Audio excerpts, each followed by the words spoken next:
오늘 저녁에 주시는 하나님 말씀 시편 73편 말씀입니다. 시편 73편 말씀 1절에서 우리 28절까지 한 목소리로 함께 읽겠습니다. 시편 73편 전체입니다. 하나님이 참으로 이스라엘 중 마음이 정결한 자에게 선을 행하시나 나는 거의 넘어질 뻔하였고 나의 걸음이 미끄러질 뻔하였으니 이는 내가 악인의 형통함을 보고 오만한 자를 질투하였음이로다. 그들은 죽을 때에도 고통이 없고 그 힘이 강건하며 사람들이 당하는 고난이 그들에게는 없고 사람들이 당하는 재앙도 그들에게는 없나니 그러므로 교만이 그들의 목걸이요 강포가 그들의 옷이며 살찜으로 그들의 눈이 솟아나며 그들의 소득은 마음의 소원보다 많으며 그들은 능욕하며 악하게 말하며 높은 데서 거만하게 말하며 그들의 입은 하늘에 두고 그들의 혀는 땅에 두루 다니도다. 그러므로 그의 백성이 이리로 돌아와서 잔에 가득한 물을 다 마시며 말하기를 하나님이 어찌 알랴 지존자에게 지식이 있으랴 하는도다. 볼지어다 이들은 악인들이라도 항상 평안하고 재물은 더욱 불어나도다. 내가 내 마음을 깨끗하게 하며 내 손을 씻어 무죄하다 한 것이 실로 헛되도다. 나는 종일 재난을 당하며 아침마다 징벌을 받았도다. 내가 만일 스스로 이르기를 내가 그들처럼 말하리라 하였더라면 나는 주의 아들들의 세대에 대하여 악행을 행하였으리이다. 내가 어쩌면 이를 알까 하여 생각한즉 그것이 내게 심한 고통이 되었더니 하나님의 성소에 들어갈 때에야 그들의 종말을 내가 깨달았나이다. 주께서 참으로 그들을 미끄러운 곳에 두시며 파멸에 던지시니 그들이 어찌하여 그리 갑자기 황폐되었는가 놀랄 정도로 그들은 진멸하였나이다. 주여 사람이 깬 후에는 꿈을 무시함같이 주께서 깨신 후에는 그들의 형상을 멸시하시리이다. 내 마음이 산란하며 내 양심이 찔렸나이다. 내가 이같이 우매무지함으로 주 앞에 짐승이오나 내가 항상 주와 함께하니 주께서 내 오른손을 붙드셨나이다. 주의 교훈으로 나를 인도하시고 후에는 영광으로 나를 영접하시리니 하늘에서는 주 외에 누가 내게 있으리요 땅에서는 주 밖에 내가 사모할 이 없나이다. 내 육체와 마음은 쇠약하나 하나님은 내 마음의 반석이시요 영원한 분깃이시라. 무릇 주를 멀리하는 자는 망하리니 음녀같이 주를 떠난 자를 주께서 다 멸하셨나이다. 하나님께 가까이함이 내게 복이라. 내가 주 여호와를 나의 피난처로 삼아 주의 모든 행적을 전파하리이다. 아멘. 우리는 다 하나님을 믿는 신앙인이지요. 그런데 우리 과거에 현재의 상황도 돌아볼 수도 있으면 너무 좋고요. 과거에 한 번이라도 돈 많은 세상 사람을 부러워해 본 적이 있는가? 그리고 또 지금은 어떤가? 그런 질문을 우리가 먼저 던집니다. 세상의 악인이라고 부르는 사람, 그 하나님을 믿지 않을 뿐만 아니라 굉장히 교만합니다. 그리고 또 사람들 앞에서 거침이 없어요. 말하는 것이나 행동하는 것이나 모든 게 다 자기 손 안에서 돌아가는 그런 어떤 힘과 재물을 겸한 사람이라면 더더구나 그렇죠. 그리고는 하나님에 대해서 정면으로 멸시하고 하나님 믿으면 뭐가 나오냐 이런 식의 아주 멸시와 조롱하는 그런 말을 하고 있지만 그럼에도 불구하고 그 사람이 굉장히 잘 나가는 사람이라고 할 때 그의 형통을 부러워해 본 적이 있느냐는 거예요. 이제 그것이 오늘 이 시편 73편의 그 주제가 되는 그 큰 줄거리입니다. 그리고 오늘 이 시편 기자는 아주 솔직하게 그런 적이 있다 이렇게 고백을 하고 있습니다. 3절에 보니까 이렇게 나오잖아요. 이는 내가 악인의 형통함을 보고 오만한 자를 질투하였음이로다 했는데 이 질투가 부러워했다는 거예요. 그런 사람 내가 부러워해 본 적이 있다. 그런데 사실 그들을 질투하고 그들을 부러워했다는 그것이 큰 문제라기보다는 그것에 앞서 2절의 말씀을 보니까 나는 거의 넘어질 뻔하였고 나의 걸음이 미끄러질 뻔했다 라고 하는 이 더 심각한 문제가 있었다는 거예요. 이게 미끄러지고 또 넘어졌다는 것은 그 심각한 시험에 빠져서 신앙을 잃을 수도 있었다는 걸 해고하고 있습니다. 그러니까 형통을 부러워하는 거야 뭐 한두 번 생각을 해볼 수 있는 일이긴 하지만 그렇다고 해서 우리가 신앙까지 버려서야 되겠습니까? 그런데 이 사람 지금 그런 지경까지도 갔던 적이 있었다. 이렇게 지금 얘기를 하고 있는 거예요. 하나님을 믿는 사람이 자기가 믿고 있는 진리하고 또 자기가 살아가고 있는 현실이 나에게 이렇게 느껴지는 거하고 또 경험하는 거하고 너무나도 다르면 그렇게 이질감을 느끼게 되면 이런 회의도 생기고 이런 갈등도 겪는다는 겁니다. 1절에 이 사람이 이렇게 생각을 했습니다. 하나님이 참으로 이스라엘 중에 마음이 정결한 자에게 선을 행하시나. 마음이 정결하다는 건요, 하나님께 아주 철저히 헌신하고 살아가고 있는 그러한 현재 진행적인 삶을 살고 있다는 거예요. 마음이 정결하다. 그런데 하나님께 철저히 헌신하고 살고 있으면 하나님이 선을 행해 주셔야 되는데, 좋은 일이 일어나게 하고 복을 주시고 해야 되는데, 아니 그런 일은 일어나는 게 아니고 옆에 보니까 악인이 형통한 거예요. 이 사람은 어떻게 됩니까? 이 사람은 14절에 보니까 나는 종일 재난을 당하고 아침마다 징벌을 받고 있는 판국에, 아니 하나님께 헌신했던 사람은 고통을 당하고 하나님 멸시하는 사람은 이 형통하고, 이게 도대체 무슨 조화냐? 이런 어떤 갈등을 겪고 있는 겁니다. 아주 육신이 누릴 수 있는 모든 복은 악인이 다 누리고 있는 거예요. 4절에 보니까 죽을 때까지 건강해요. 죽을 때도 고통이 없고 그 힘이 강건하죠. 5절에 보니까 일반인들도 평균적으로는 고난을 겪어요. 그런데 그런 평균으로 당하는 고난도 없고 재앙도 없어요. 또 7절에 보니까 이 살찜으로 눈이 솟아나고 소득은 마음의 소음보다 많아요. 아니 원하지도 않은데 돈이 2배, 3배로 더 굴러 들어오고 있는 이러한 것을 보니까 얼마나 속이 뒤집어지겠습니까? 그것만이 아니에요. 10절에 그의 백성, 이거는 이제 대중들이죠. 악인의 성공을 바라보면서 막 그들에게 그 사람에게 팬이 생기는 거예요. 무리가 생깁니다. 백성이 생겨요. 그리고는 악인의 무리로 악인 중심으로 막 돌아와 가지고 그들의 성공을 막 칭송합니다. 야, 대단하다. 정말 부럽다. 막 이런 어떤 그러한 대중적인 인기도 얻습니다. 자, 이 모든 현상을 두 단어로 요약한 것이 12절의 말씀이에요. 볼지어다 이들은 악인들이라도 항상 평안하고 재물은 더욱 불어나도다. 평안과 재물이 늘 따라다니네. 이게 어떻게 된 겁니까? 예? 그러니까 이걸 보니까 굉장히 현실과 진리는 다른 거다. 이런 고민이 생기는 거예요.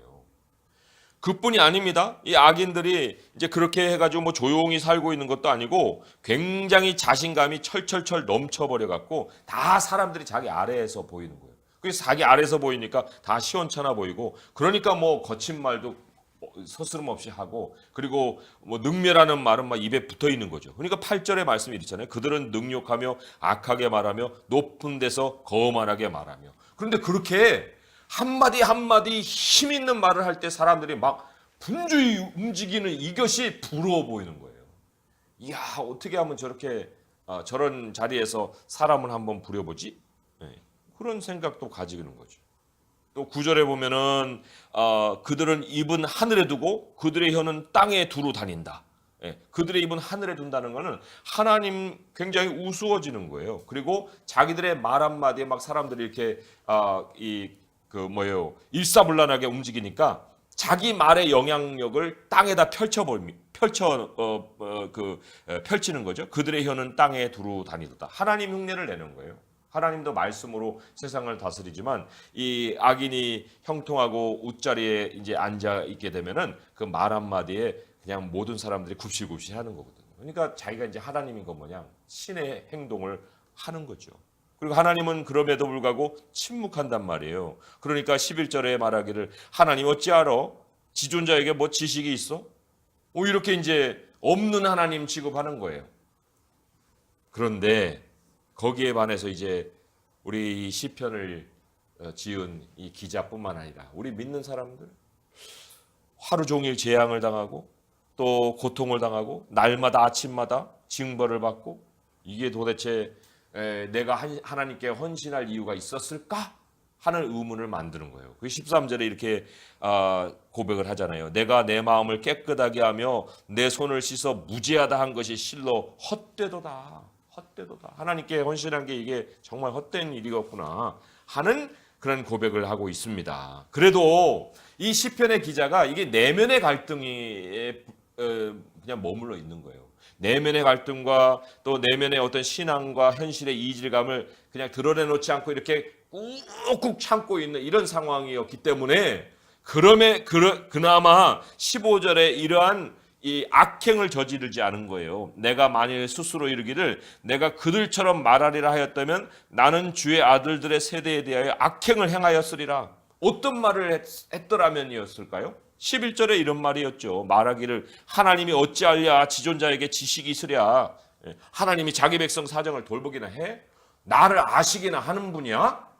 이렇게 입으로 확 내뱉었다고 생각해 보세요. 그러면 그 말을 내 애들이 듣고 같이 믿는 성도들이 들었다고 하면 그 애들이 하나님을 어떻게 생각하겠습니까? 이 아빠의 얘기, 엄마의 얘기 따라서 하나님 우습게 생각할 거 아니에요. 아니 뭐 아빠 믿는 하나님 아무것도 아니네. 아우 저 성도는 무슨 뭐 저렇게 열심을 내더만 저 지경이 돼버렸네. 그런데 말로도 저렇게 그 고백을 하니 내가 뭐 난 그 사람보다도 훨씬 못한 사람인데 나도 뭐 하나님 따라다가 이런 처지에 처하면 어떻게 되지? 하는 이러한 회의를 사람들에게 퍼뜨릴 수가 있는 거예요. 그러니까 주의 아들들의 세대에 대하여 악행을 행하였을 것이다. 자기 때문에 덩달아 하나님을 버리는 이 사람들이 생겼을 것이다. 그런데 이러한 현실의 고통, 엄밀히 말하면 이건 현실의 고통이 뿐만 아니라 생각의 고통이에요. 이 생각의 고통을 어디서 해결했을까? 해결책이 있었고 그리고 그것을 이 성경이 우리에게 제시하고 있어요. 이건 그냥 과거의 경험만 기록해 놓은 것이 아니라 그랬는데 아니다라는 것을 알게 됐다는 것을 우리에게 알려준 거예요. 17절의 말씀이 그 전환점이 됩니다. 11절의 말씀을 우리 함께 읽어볼게요. 시작. 하나님의 성소에 들어갈 때야 그들의 종말을 내가 깨달았나이다. 하나님의 성소에 들어갈 때 이거는 장소적인 의미만을 얘기하는 게 아닙니다. 이 하나님의 성소는 하나님의 임재에 계시는 곳이고 하나님의 백성이 하나님께 예배하는 장소고 또 하나님의 가르침이 전해지는 그런 곳이에요. 바로 하나님의 아들들이 그 삶의 중심을 삼고 살고 있던 그런 곳이거든요. 그런데 그런 시편 저자가 그런 성소에 들어갈 때야 악인의 종말을 깨달았다 하는 거에는 지금까지 자기의 삶이 성소를 중심으로 하는 삶이 아니었다 하는 걸 암시하고 있습니다. 모든 하나님의 아들들은 이 오늘날을 생각하면은 교회를 중심으로 지금 살아가고 있는데 예배를 정기적으로 드리면서 하나님 말씀에 귀 기울이면서 살고 있는데 자기는 그러지 못하고 살고 있다가 비로소 교회에 와서 하나님 말씀을 예배자들 가운데 들음으로 인해서 그 현실을 깨달았다는 거예요. 이러하니 참 우리가 다른 하나님의 백성들과 교제를 멀리하고 혼자서 자기 홀로 세상에 집중해서 살면은 아무리 뭐 내가 신앙이 철저하고 뭐 하나님은 약속대로 선을 행하시는 분이다라고 그런 걸 지식으로 알고 있을지라도 자기가 집중하는 현실은 결국은 세상밖에 안 되는 거예요. 세상의 형통밖에는 눈에 들어오는 것이 없는 세상을 살 수밖에 없어요. 악인의 형통이 어제 오늘 일이 아니잖아요.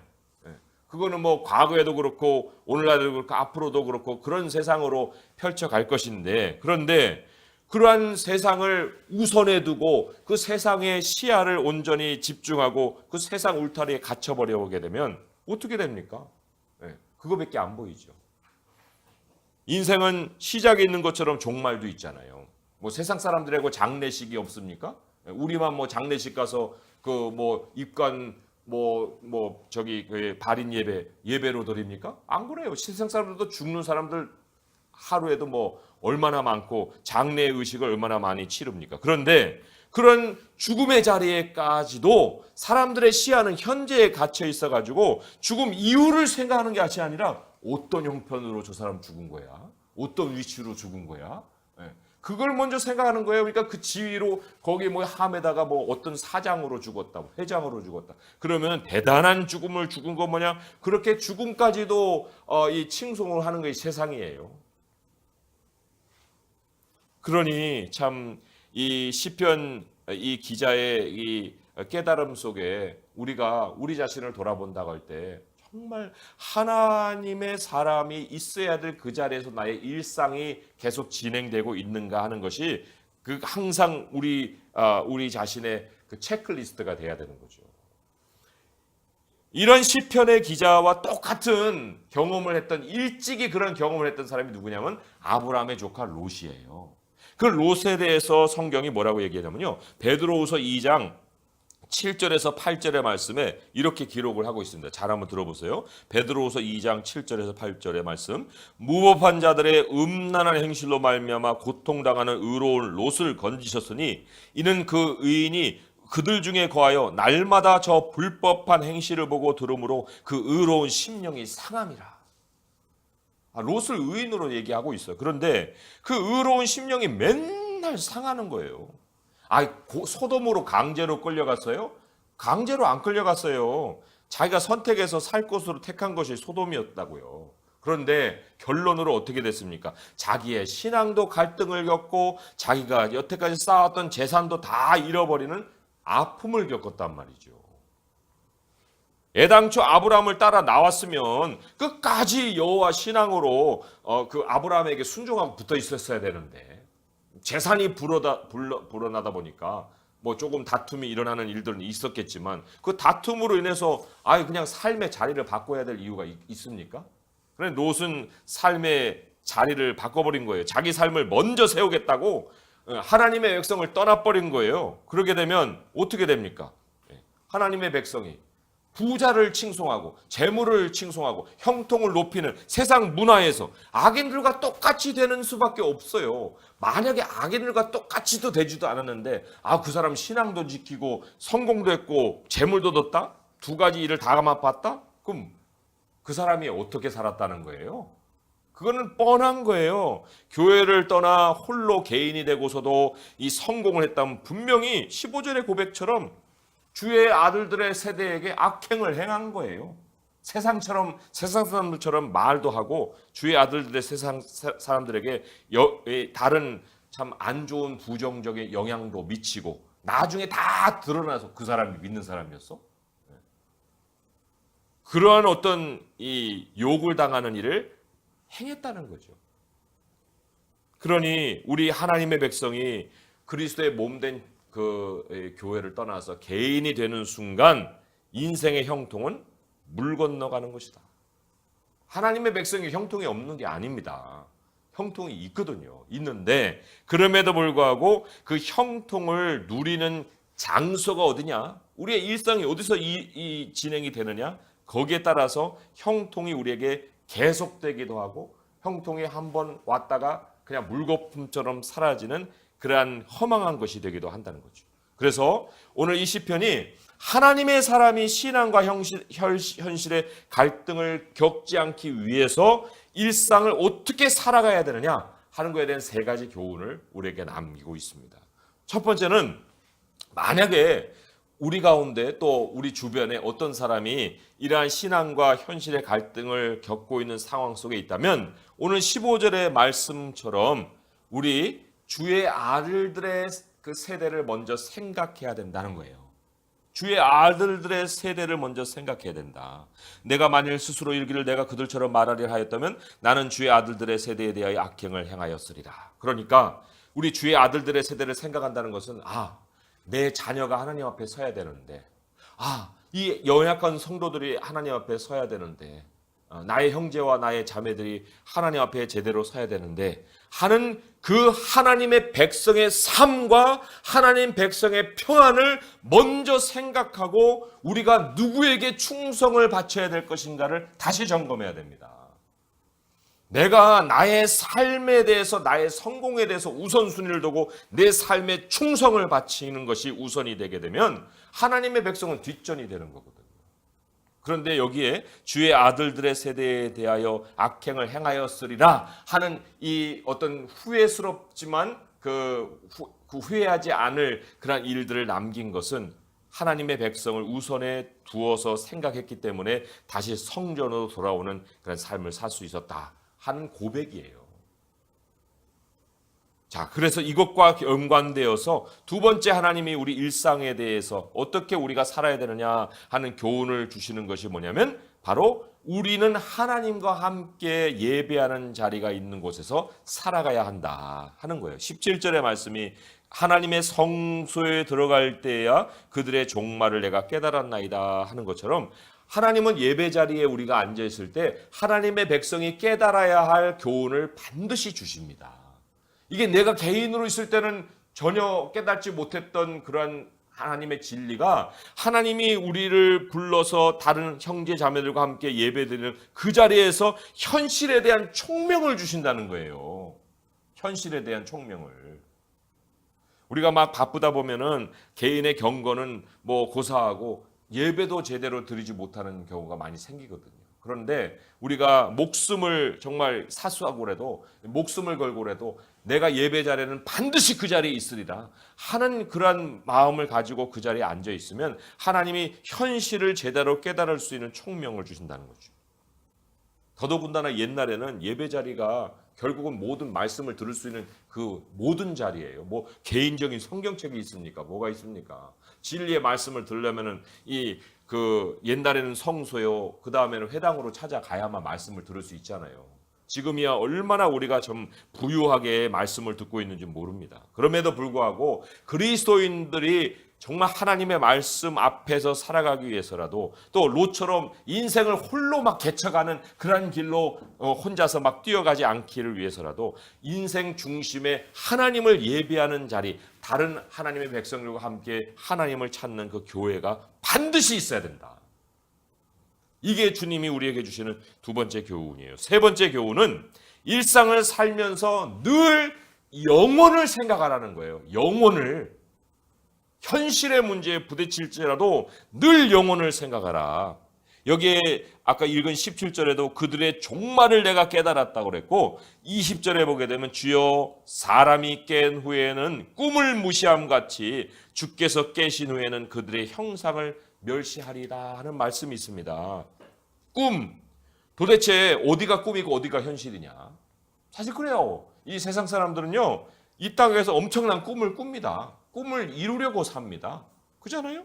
그리고는 사실 꿈 같은 행동을 누리는 게 오늘 등장하는 악인이잖아요. 우리는 꿈꾸고 있는 그것을 여기는 현실로 지금 누리고 있지 않습니까? 그런데 사람의 죽음이라는 게 어떤 순간이냐? 꿈을 깨는 순간이에요. 꿈에서 깨어나는 순간입니다. 어젯밤에 막 부자 되는 꿈을 꿨고 오늘 아침에 번쩍 일어나면 현실로 돌아오잖아요.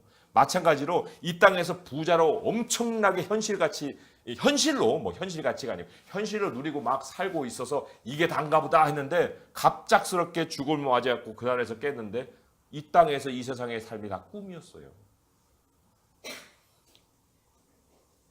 그들의 생각대로 정말 여기는 꿈꾸는 곳이었다는 거예요. 꿈을 이루는 것이 아니고 진짜 현실은 죽은 후에 찾아온다는 거죠. 하나님도 깨어서 그들의 형상을 멸시하리다 했거든요. 이 형상이 뭐냐면 이미지입니다. 이미지예요. 이 땅의 삶이 그냥 이미지에 불과하다는 거예요. 그림자에 불과하다는 거죠. 시편 39편 6절에는 이렇게 말씀하고 있어요. 진실로 사람은 그림자같이 다니고 헛된 일로 소란하며 재물을 쌓으나 누가 거둘는지 알지 못하나이다. 전도서 6장 12절은 헛된 생명의 모든 날을 그림자같이 보내는 일평생. 헛된 생명의 모든 날을 그림자같이 보내는 일평생. 그 일평생에 사람에게 무엇이 낙인지 누가 알며 그 위에 해 아래서 무슨 일이 있을 것을 누가 능히 그에게 고하리요. 그림자 같다. 그것은 진짜는 앞으로 온다는 거예요. 여기가 전말이 아니다는 거죠.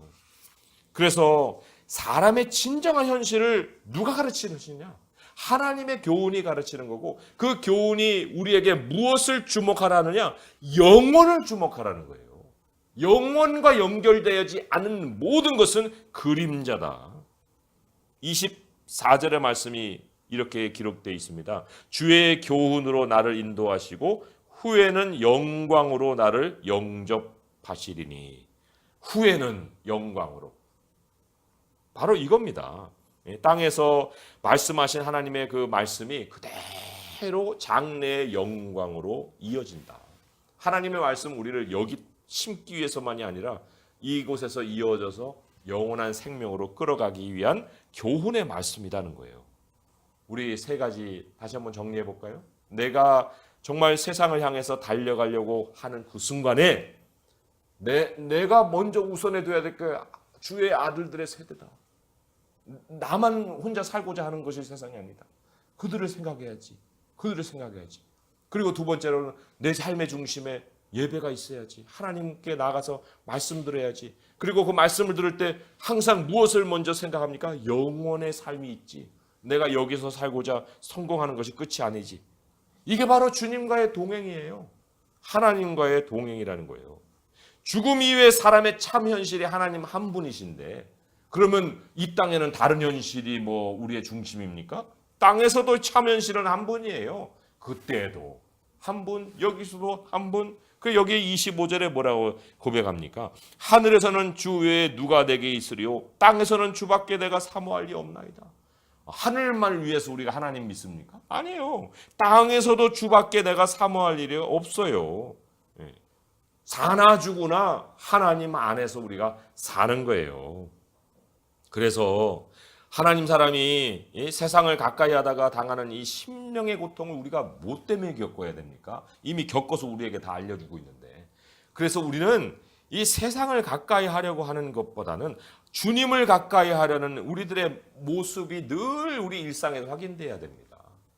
하나님을 가까이 하면 하나님이 침묵하는 것 같은 것은 세상을 향할 때는 하나님이 조용한 것 같이 이렇게 보이는데, 우리가 하나님을 향해서 찾아 나가면 하나님 역사해 주신다고 약속을 하고 계세요. 여기에 이 27절, 28절의 말씀이 대조되는데, 무릇 주로 멀리하는 자는 망하리니 음녀같이 주를 떠난 자는 주께서 다 멸하시리다.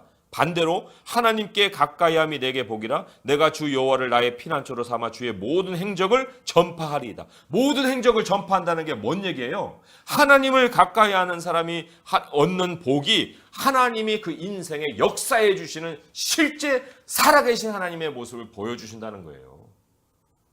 그러니까 지금 하나님의 행적을 전파한다는 이 확신을 가지고 지금 우리에게 말씀을 적어주고 있지 않습니까? 이게 절대적인 진리예요. 이 진리를 우리가 마음에 새겨야 됩니다. 그리고 늘 다음의 세상을 준비하는 삶을 이 땅에서 살아야 하는 거예요. 오늘도 우리는 우리 성소에 와서 아버지의 말씀을 듣고 있습니다. 하나님께 피해서 하나님께 기도하고자 이 자리에 우리는 찾아왔습니다. 우리 하나님의 말씀을 대하면서 이제 우리의 시야가 여기가 아니라 그나라구나 하는 하나님이 우리의 마음의 눈 속에 하나님의 말씀을 통해 영혼을 사모하는 마음을 또한 심어주셨습니다. 우리가 오늘 이 시간에 기도할 때 나로 인해서 실족하지 않고 오히려 나로 인해서 세워질 나의 자녀들, 나의 가정, 그리고 나의 성도들을 우리가 바라볼 수 있게 바라고, 이 예배 자리가 나의 생명의 자리고, 그리고 영혼을 생각하는 것에 하나님의 복이 있다 하는 것을 꼭 기억하셔서 우리 주님을 찾을 수 있는 성도님 되시기를 주님의 이름으로 축원드립니다. 기도하겠습니다. 하나님 아버지, 우리가 교회를 떠나 세상을 바라보면 세상의 울타리 안에 갇혀버립니다. 그들이 아무리 성공하여서 세상 대중이 다 떠받들고 있는 인물들이 할지라도 하나님, 그들이 회장이 되고 사장이 되어서 장례식에 죽어 그들의 모습이 부러워 보이는 세상의 그러한 모습을 볼지라도 하나님, 그 이상의 그 이후에 참 현실을 우리에게 가르치시는 주님의 말씀이 있나이다. 아버지여, 아무것도 그들이 부럽지 않습니다. 아무것도 그들에게 질투할 것이 없나이다. 오직 주님만이 우리의 현실이시며 하나님이 계시면 우리는 넉넉히 이 땅을 살아갈 수 있습니다. 아버지여, 우리를 속이는 세상의 유혹에 끌려가지 않게 하여 주옵시고, 오늘 이 시간 주님의 교훈을 따라서 우리가 오히려 세워야 될 주의 백성들, 주의 아들들의 세대들을 위해 기도하게 하시고, 우리의 삶의 중심에 주님을 예배하는 자리가 있게 하시며 늘 영혼을 사모하여 그 나라 가는 준비를 하며 하루하루를 살 수 있게 도와주옵소서. 오늘도 성령 안에서 기도하는 저희들의 심령을 붙들어 주시옵소서. 예수님의 이름으로 감사하며 기도합니다. 아멘.